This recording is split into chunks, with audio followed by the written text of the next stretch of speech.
जैसे कि आप सब जानते हैं कि रियासत कर्नाटक, यहाँ पर हर मज़हब के लोग खुशहाल ज़िंदगी बसर करते आ रहे हैं सदियों से। और शायरों ने और कवियों ने कहा है कि इसे सर्वजनांगत शांति तोटा कर, यानी कि हर मज़हब हर जात के लोग यहाँ पर खुशहाल हैं। लेकिन आप देखते आ रहे हैं कि ये फ़िरका परस्त जो लोग हैं, जैसे कि बीजेपी, आरएसएस और बजरंग दल के जो पार्टी वर्कर्स हैं, कैडर्स हैं और इलेक्टेड रिप्रेजेंटेटिव्स भी हैं, जो नुमाइंदे जो कॉन्स्टिट्यूशनली जीत कर आए हैं, ये भी जो है आज रियासत कर्नाटक में इंतशार मचा रहे हैं, एक नफरत की लहर फैला रहे हैं। मिसाल के तौर पर मैसूर के ex MP Pratap Simha, ex deputy CM R Ashok, CT Ravi, यत्नाड़, ये लोग जो है इन्हें खुली छूट दे चुकी है। मैं ये रियासत कर्नाटक से सवाल करना चाहता हूं कि क्या इन्हें कोई लगाम डालने वाला नहीं है क्या? ये रियासत के हर कोने में जाकर मजहबी इंतशार फैला रहे हैं, नफरती बयान दे रहे हैं और मुसलमानों के बारे में तो ऐसे ऐसे अल्फाजों में, ऐसे जिल्लत भरे अल्फाजों में उन्हें उनकी तनकीद कर रहे हैं कि मैं क्या बताऊं। प्रताप सिम्हा कहता है कि मुसलमानों फुर्सत तिलदे मकल उठुस्कोंटारे कर, और हमारे औरतों के बारे में बहुत बेहुरमती से ये बयान देते हैं। यत्नाड़ कहता है कि यत्नाड़ ऑलमोस्ट पूरे ये नुमाइंदे हैं, जो यत्नाड़ है, सीटी रवि है, प्रताप सिम्हा है, ये बार बार हमें कहते हैं कि हमें पाकिस्तान भगा देंगे। ये कौन है हमें कहने वाले कि हमें पाकिस्तान को भगाएंगे? इन्हें कौन हक दिया है? हम हिंदुस्तानी शहरी हैं। हिंदुस्तान की आजादी से लेकर हिंदुस्तान को आज तक जितने भी यहां तक लाने में मुसलमानों का भरपूर ताउन है।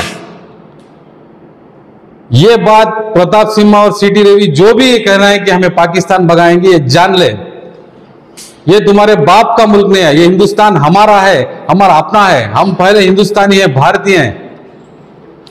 कल सीटी रवि कल या परसों एक बयान में कहता है, ನಾವು ತಲೆನೂ ತೆಗಿತೀವಂತ। ಎಷ್ಟು ಜನ ತಲೆ ತೆಗಿತೀರಾ ಸಿಟಿ ರವಿ? ಹಿಂದೂಸ್ತಾನಲ್ಲಿ 140 ಕೋಟಿ ಜನ ಇದ್ದಾರೆ, 140 करोड़ लोग हैं यहाँ के बाशिंदे हैं। आप जैसे लोग चंद हैं, हैंडफुल, मुट्ठी भर लोग हैं यहाँ। प्रताप सिम्हा, आप और आपके मनुवाद लोग, यहां पर मुसलमान नहीं, सब मिलकर आपका मुकाबला करने वाले हैं। आने वाले दिनों में आप जान लीजिए कि सिर्फ वो आप मुसलमानों के खिलाफ जो नफरत फैला रहे हैं, ये आपको उल्टा वार करने वाली है और हिंदुस्तान के शहरियां आपको ऐसे दौड़ा दौड़ा कर मारेंगे, आपको छुपने के लिए जगह नहीं रहेगी। और मैं पुलिस डिपार्टमेंट से भी सवाल करता हूं कि प्रताप सिम्हा के खिलाफ इतने एफआईआर हो चुके हैं, आज तक इन्हें अरेस्ट क्यों नहीं किया गया, तड़ीपार क्यों नहीं किया गया और कोई कानूनी कार्रवाई क्यों नहीं की गई? क्या इन्हें ऐसे ही खुली छूट दी गई क्या? मुसलमानों की औरतों के बारे में बेहुरमती करे, मुसलमानों के बारे में तनकीद करे, मजहबी इंतशार फैलाए और हिस्ट्री को शिवाजी महाराज हिंदू साम्राज्य स्थापित करने के लिए मुसलमानों के खिलाफ लड़े। शिवाजी महाराज ने कहा कि शिवाजी नहीं रहता तो मथुरा मदीना हो जाता और अयोध्या मक्का हो जाता। ये सब झूठी हिस्ट्री ये फैलाकर जो है कर्नाटक में मजहबी इंतशार फैला रहे हैं। शिवाजी महाराज एक सेक्युलर राजा थे और उनकी जो जंगें थी वो सिर्फ अपनी रियासत को आगे बढ़ाने के लिए और सियासी मकसद की जंगें थी। उनकी फौज में 60,000 मुसलमान थे। तो ये सब प्रताप सिम्हा ये झूठी हिस्ट्री फैलाकर लोगों में इंतशार फैलाना बंद कर दे, तो आने वाले दिनों में प्रताप सिम्हा के खिलाफ हम एक बहुत बड़ी मुहिम चलाने वाले हैं। मैं यहां पर मैसूर के और रियासत कर्नाटक की अवाम से दरखास्त करता हूं, आप लोग इनके बयान सुनकर खामोश ना रहे। ये हमारी औरतों पर, हमारे मजहब पर, हमारे ईमान पर और हमारे हिंदुस्तानी शहरी होने पर ये दावा करते हैं और हमें पाकिस्तान भेजने की बार बार चुनौतियां देते हैं। हम खामोश क्यों हैं? तो आने वाले दिनों में प्रताप सिम्हा, सुन लो, प्रताप सिम्हा, सीटी रवि और जो भी यत्नाड़ जो भी हमें पाकिस्तान भगाने की धमकी देता है, हम तुम्हारे खिलाफ एक सख्त कार्रवाई करने वाले हैं। हम आने वाले दिनों में मैसूर शहर में उलमा से मिलने वाले हैं, दानिश्वर लोग, अमायदीन और दूसरे पार्टी के लोग सभी मिलकर हम बहुत से दलित ऑर्गेनाइजेशन से भी प्रताप सिम्हा के खिलाफ बयान आए हैं कि उन्हें तड़ीपार करना चाहिए। तो हम ये सब मिलकर एक बहुत बड़ी मुहिम चलाएंगे। अगर पुलिस जल्द से जल्द प्रताप सिम्हा के खिलाफ एक्शन नहीं लेगी तो हम कमिश्नर ऑफिस को भी कमिश्नर ऑफिस चलो कर एक मुहिम चलाकर वहां भी जाकर घेराव कर हम इंसाफ मांगेंगे। सर, आज कैंपर में अब्दुल वजीर साहब की वजह से भी रियासत हुकूमत से बात की गई कि वो प्रस्ताव सख्त कार्रवाई करें, तो उस सिलसिले में जी हाँ, मैं रियासत मजीद साहब हमारे रियासती सदर ने यह सवाल किया है कि रियासत में जो हालात हैं उनके खिलाफ सख्त कार्रवाई करे।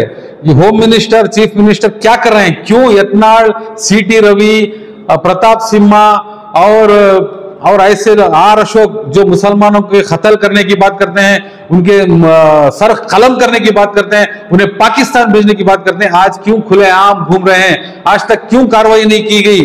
अगर हम एक स्टेटमेंट दे दें तो इमीडिएट सुमोटो केस, स्वयं प्रेरित केस डालकर हमारे नौजवानों को हमें अरेस्ट किया जाता है, हमें एफआईआर डाले जाते हैं। और हम अगर इनके खिलाफ एफआईआर देने के बावजूद भी इनके खिलाफ कोई कानूनी कार्रवाई नहीं की जाती। क्या मकसद है कांग्रेस गवर्नमेंट का? क्या ये अक़लियतों पर दबाव डालने के लिए इन्हें खुले छोड़ रहे हैं? क्या ये अक़लियतों पर प्रेशर डालकर इनके खिलाफ दबाव डालकर इन्हें मजबूर लाचार पासमानदा करें और इसका फायदा उठाकर कांग्रेस वोट बैंक बनाए? क्या ये आपका मकसद है? ये एसडीपीए का सवाल है। अगर आपने इन्हें जल्द से जल्द इन जो नुमाइंदे इलेक्टेड रिप्रेजेंटेटिव्स अपने ताकत का इस्तेमाल, गलत इस्तेमाल करते हुए मजहबी इंतशार फैला रहे हैं, बार बार पाकिस्तान जाने की हमें धमकी, भगाने की धमकी दे रहे हैं, इनके खिलाफ आप एक्शन नहीं लेंगे तो रियासत भर में एक बहुत बड़ा आंदोलन होगा इनके खिलाफ।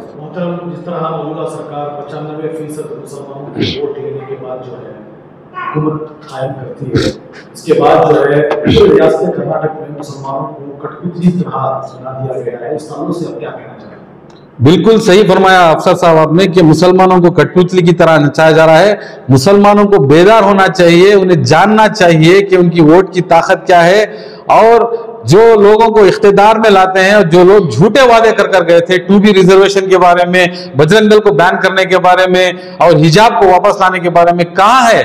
आज लगभग कांग्रेस इख्तिदार में आकर 2 साल हो गए, लेकिन ये जो झूठे वादे कर हमारे 85 लाख वोट्स लेकर जो इन्होंने इख्तिदार में है, पूरा धोखा है।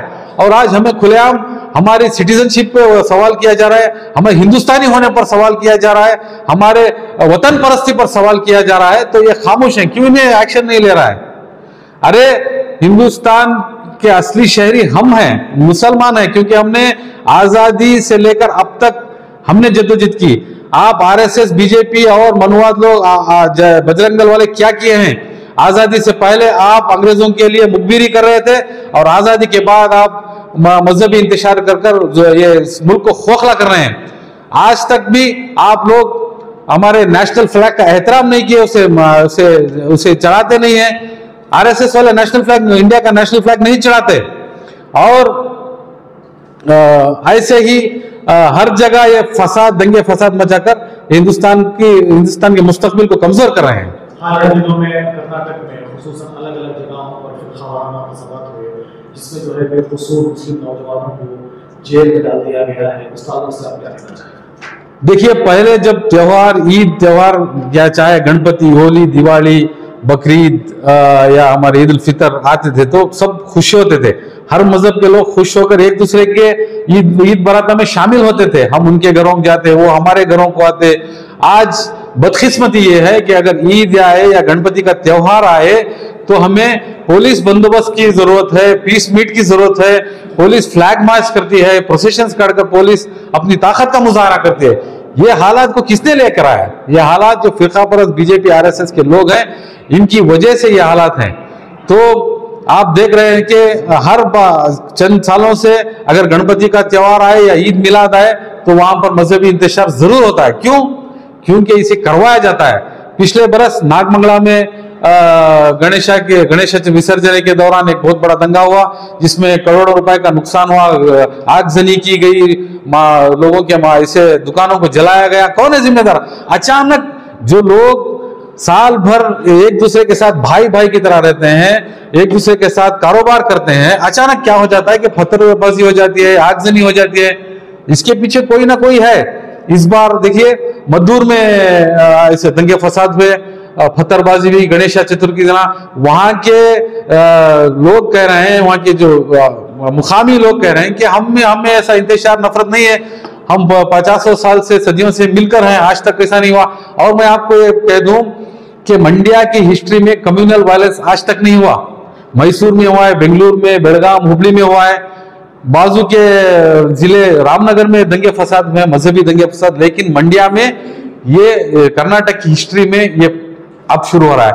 ये बीजेपी आरएसएस जो है मंड्या डिस्ट्रिक्ट को एक लैबोरेटरी बना रहे हैं दंगे फसाद का, एक कम्युनल डिसहार्मनी का, कम्युनल हेट्रेड की लैबोरेटरी बना रहे हैं। जैसे अयोध्या वगैरह वगैरह यूपी में बनाए थे, वैसा रियासत कर्नाटक में मंड्या डिस्ट्रिक्ट को ये प्रयोगशाला बना रहे हैं। आपने देखा नागमंगला में हुआ, अभी मद्दूर में हुआ, ना जाने आने वाले बरस में ये कहां दंगा फसाद मचाएंगे। ये इसलिए हो रहा है कि रियासत कर्नाटक होम मिनिस्ट्री या पुलिस डिपार्टमेंट इनके खिलाफ सख्त एक्शन नहीं ले रही। प्रताप सिम्हा, सीटी रवि, अशोक जैसे लोग खुलेआम जाकर मजहबी इंतशार के बयान करते हैं, मुसलमानों के खिलाफ तनकीद करते हैं, उनके खिलाफ कोई कानूनी कार्रवाई नहीं, इसलिए ये हो रहा है। सर इसमें क्या सेंसस की बात आ रही है, 22 तारीख से लेकर 7 तारीख तक अब्दुल मजीद साहब ने इस पर स्पीक की। इस को लेकर क्या किया जा रहा है, और खुसूसन उस्मानाबाद जो इलाके होते हैं हमारे गरीब होते हैं, वहाँ स्टिकर लगाया गया है या नहीं लगाया गया है, क्या आपने वो सर्वे किया है सर? वही हम चर्चा कर रहे थे कि हमें पासमानदा इलाके, स्पेशली जो स्लम्स हैं, भारत नगर है, तनवीर सेठ नगर, और एक दो स्लम्स उधर हैं, अमृता बड़वणे है, वहां पर ये जो यूआईडी नंबर के आइडेंटिफिकेशन स्टिकर्स लगाए या नहीं गए, हम हमारी पार्टी से सर्वे करने वाले हैं और हम अवेयरनेस कैंपेन्स भी शुरू करने वाले हैं, क्योंकि ये जो कैश सेंसस है एक बहुत ही जरूरी है, जिसमें हमारे सोशो इकोनॉमिक और एजुकेशनल कंडीशंस को जो है इसका मुजाहरा, इसका जायजा लिया जाएगा और उस हिसाब से हमें जो है रिजर्वेशंस दिए जाएंगे। ये एक हमारे दस्तूर में, कॉन्स्टिट्यूशन में लिखा गया है, लेकिन अफसोस यह है कि 2011 में जो कैश सेंसस हुए थे उसे अलग अलग दूसरे मजहबों के दबाव से जो है रिलीज नहीं किया गया था, लेकिन ये उसमें लगभग 200 करोड़ खर्च भी हुए थे। इस बार मैं स्टेट गवर्नमेंट से ये डिमांड करता हूं कि इस बार के कैश सेंसस को आप जाहिर करें और जो पासमानदा तबके हैं जिनके लिए ये कैश सेंसस किया जा रहा है, उन्हें सही तरीके का एजुकेशन और सियासत में और इकोनॉमिकल इसमें जो है उन्हें रिजर्वेशन जो वो उन्हें दे। सर जिस तरह एक और बात जो है कर्नाटक में चर्चा का बायस नहीं है, दशहरे के मौके पर बानो मुश्ताक जो कुकर अवार्ड है उनको लेकर जो है जो है बातें सामने आ रही है, उससे एसडीपीआई की जानिब से क्या उनकी हिमायत में है या हम देखिए बानो मुश्ताक साहिबा को जो एक इंटरनेशनल बुकर अवार्ड उन्होंने पाया है, ये एक बहुत बड़ी फख्र की बात है हिंदुस्तान के लिए, सिर्फ रियासत कर्नाटक के लिए नहीं है। और खुसूसी तौर पर एक मुसलमान होकर कन्नड़ा में इन्होंने बुक्स लिखी, इसके लिए ये किया गया, तो उससे आधार करके रियासत कर्नाटक ने उन्हें दशहरा इनाग्रेट करने के लिए बुलाया। इसमें कोई ये नहीं है, हम इसका इस्तकबाल करते हैं, ये बहुत खुशी की बात है। इससे पहले भी निसार साहब ने दशहरा को इनाग्रेट किया था, और दशहरा जो है एक नाड़ा हब्बा है, एक रियासती एक फेस्टिवल है जिसमें हर मजहब के लोग मनाते हैं। इससे पहले टीपू सुल्तान शहीद और हमारे हैदर अली खान बहादुर साहब के दौरान भी एक बहुत जोरों शोर से इसे मनाया जाता था, कोई रोक टोक नहीं थी, इसमें मजहब का नाम नहीं है। आप देख सकते हैं कि दशहरा के जो हाथी आते हैं उन्हें इमाम शाहली दरगाह के पास ले जाकर उनके लिए दुआ की जाती है, और जब मैसूर के महाराजा तख्त पर विराज होते हैं दशहरा के दौरान, जब कुरान की आयतें पढ़ी जाती हैं, आप देखिए, आप सहाफी हैं, आप जाकर इसमें ये बार रिकॉर्ड कीजिए। और हर मंदिर में चनकेश्वर देवालय जो है बेलूर की, एक बहुत तारीखी ये है, 1000 साल की इसकी तारीख है, वहां पर भी जो रथ निकलता है उनके त्योहार के दौरान, तो कुरान की आयतें बाकायदा पढ़ी जाती हैं। टीपू सुल्तान शहीद के बारे में कल्लूर मूकाम्बी के मेलकोटे में, नंजनगुड़ में, ऐसे बहुत से मंदिरों में जो है सलाम मंगलारती बोलकर उनके शहादत की 300 साल बाद भी मगरिब के टाइम पर उनके नाम की सलाम मंगलारती उतार दी जाती है। अगर ये गैर कौम के खिलाफ, गैर मजहब के खिलाफ हो, टीपू सुल्तान हो या हैदर अली हो, ज्यादती करते तो उनकी शहादत के 300 साल के बाद भी उनकी इज्जत अफजाई की जाती क्या? उनके बारे में मंगलारती की जाती थी क्या? ये सब जो है ये फिरका परस्त लोगों की चाल है। अवाम को समझना चाहिए और उनके खिलाफ आवाज उठाना चाहिए।